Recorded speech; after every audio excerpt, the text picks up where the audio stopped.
Бүгінгі тақырыптық карталар және оларды қосымша сипаттайтын элементтер. Алдымен жалпы географиялық карта дегенге тоқталайық.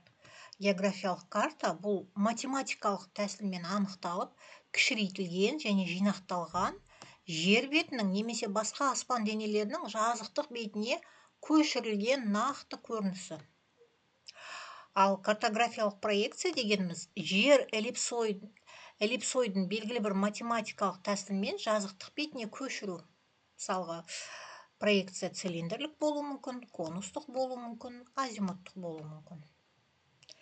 Енді географиялық карталардың жіктелуіне келетін болсақ, географиялық карталар мазмұнына қарай жалпы географиялық карта, тақырыптық карта, арнайы карта, кешенді карта болып жіктеледі.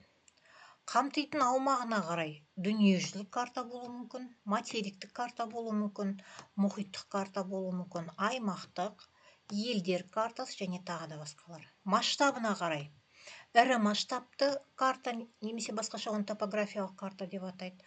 Орта масштабты карта және ұсақ масштабты карта. Бұл басты жіктелу, есте сақтап аламыз.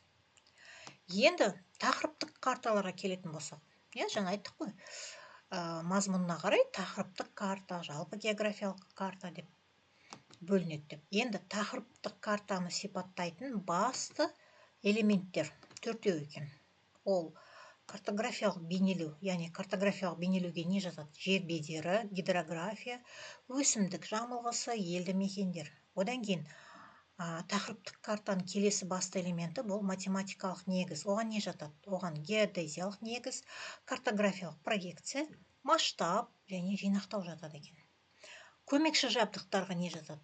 Шартты белгілер, картаның аты, анықтамалық мәліметтер. Қосымша мәліметтерге карта кескінділері, профиль, диаграммалар және басқалары жатады екен. Яғни тақырып картаның басты элементтері осылар, есте сақтаймыз. Енді тақырыптық карталардың екі үлкен тобы болады. Ол табиғат құбылыстар карталары және қоғамдық құбылыстар карталары. Мысалға, табиғат құбылыстар карталары ол физикалық географиялық карталар, болмаса климаттық карталар, тектоникалық, топырақ карталар және басқалар.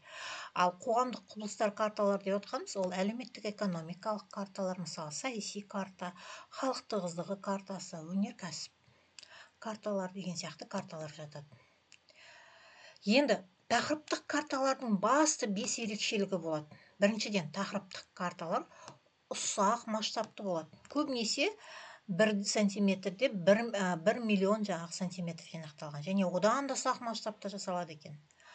Одан кейін екінші ерекшелігі нақты мазмұн, бір ғана құбылысты бейнелеумен анықталады. Үшінші ерекшелігі географиялық негіз болады, яғни ең үлкен өзендер, көлдер немесе қалалар сақталады.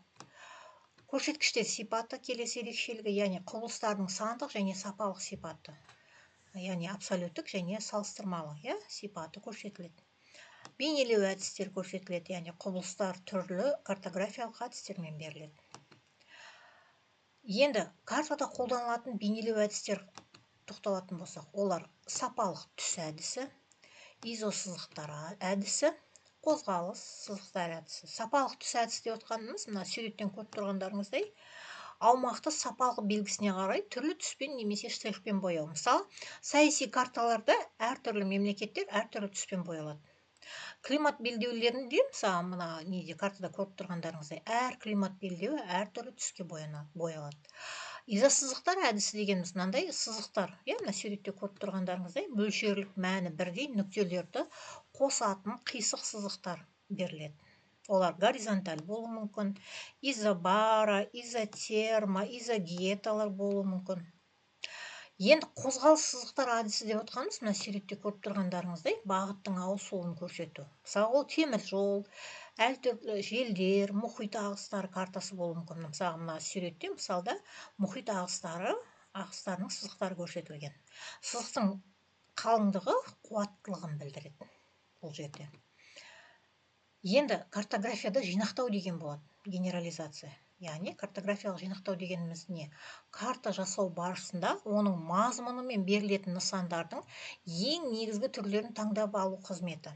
Жинақтауды анықтайтын факторлар қандай? Бірінші, картаның қолданылуы, екінші, картаның масштабы, одан кейін үшінші, ауданның ерекшеліктері, төртінші, шартты белгілері.